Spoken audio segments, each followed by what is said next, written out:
What do you like about adding Trey Brown to the secondary? He's a competitor. I remember, a couple of years since I crossover tape in Seattle. And, yeah, he fits what we like. He's a competitor. He's tough. He's smart. He has multi-position value. So he's a guy that's going to fit in great. And he was here late last night trying to learn the playbook and dive in. So we're excited about him. You made some moves in the offseason to ostensibly improve the run defense. What do you guys have to do to slow down Saquon Barkley? Yeah, I mean, it's tough, because he's one of those guys, he gets a crease and you can take it, 60 yards at any point. So it's like you feel like you play good, and then next thing you know, boom, he hits it. So obviously we just got to play sound, good gap sound defense, good knockback at the line of scrimmage, gang tackle, pursuit, all the same stuff that you play traditional run defense. Just got to do it every single snap because at any point you can break the game open. Last year you guys ran a lot of stacked boxes against him. He still was able to get some explosive gains. He's talked about how he kind of likes those looks because he's just one defender at the third level to beat. So is he just sort of a unique player to try to figure out how to contain at the running back spot? Yeah, he definitely is. And you're exactly right. You try to load the box to stop the run. It's kind of what I was referring to Gary. Then the next thing you know, he gets a seam and there's nobody else to tackle it. So some levels, layers to the defense, vision on him. That goes to the pursuit, and the gang tackling, and everybody there. Any one-on-one tackle in space, and Saquon is an extremely tough tackle, as we all know. So, yeah, it definitely really got a point. Conversely, Jalen Hurts, the past 5 games, hasn't thrown for 200 yards. So much attention has been allocated to stopping Saquon Barkley. How do you ensure that Jalen Hurts doesn't beat you? Yeah, that's the dichotomy of it, right? They got great players all over. They got great receivers. They got great tight ends. And you can't stop one guy. You put all your resources to Saquon, and Jalen Hurts can hurt you. And we've played him, recently. Obviously twice last year, the year before, and he's hurt us in the past game. And we know he's definitely capable of doing that. And so you got to divide your resources accordingly. Josiah Stewart got his first career sack this past weekend. What have you seen from him for the first couple weeks? He's a stud. We saw going into that first game week, he had been kind of in and out with some injuries in training camp, and he was locked in, ready to go. And he was a guy, as soon as the pads came on in training camp, we felt him. He's an every down player. He can play the run. He's tough. He's physical. He runs the ball. He's smart. He can process. For an edge guy, going into his third game, he's playing at a really, really high level, and we're excited what we see. Sean has said that Byron Young took his game to the next level.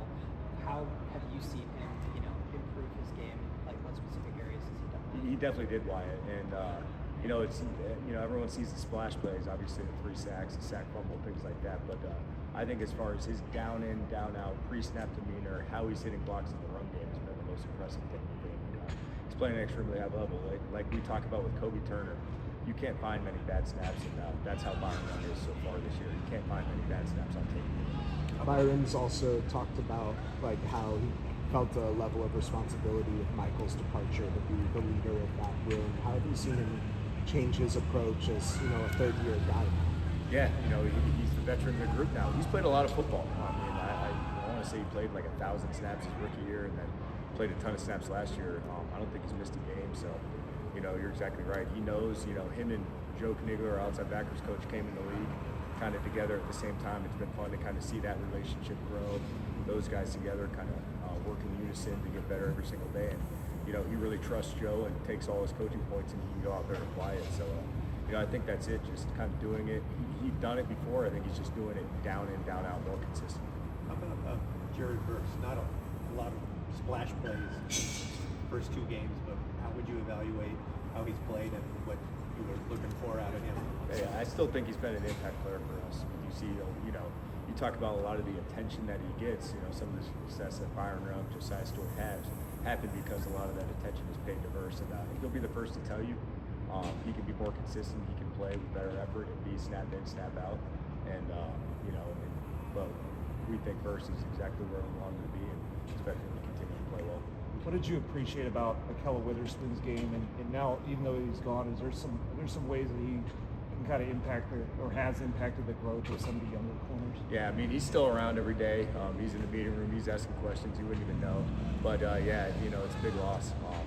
love his presence out there, his communication, his calming effect on the back end. And played really good football with him in the secondary. So really, not just the corners or the secondary, everybody's going to have to step up. There- How's Darius Williams handled this transition back into It's seamless. You know, it was always kind of he was ready to go at all times. So you know, Sean had a bunch of talks with him about staying in the game, getting ready to roll, and you know that second half he makes a huge breakup on the fade that I think kind of changed the turning point of the game and kind of. I think we got on scouts approximately. I bet I feel like that.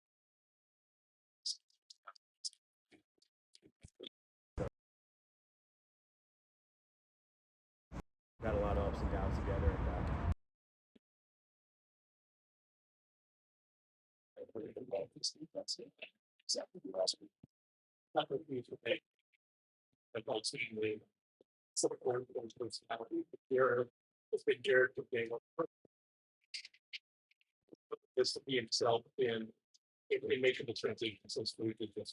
that's who he is. And you know, I think that's just his personality.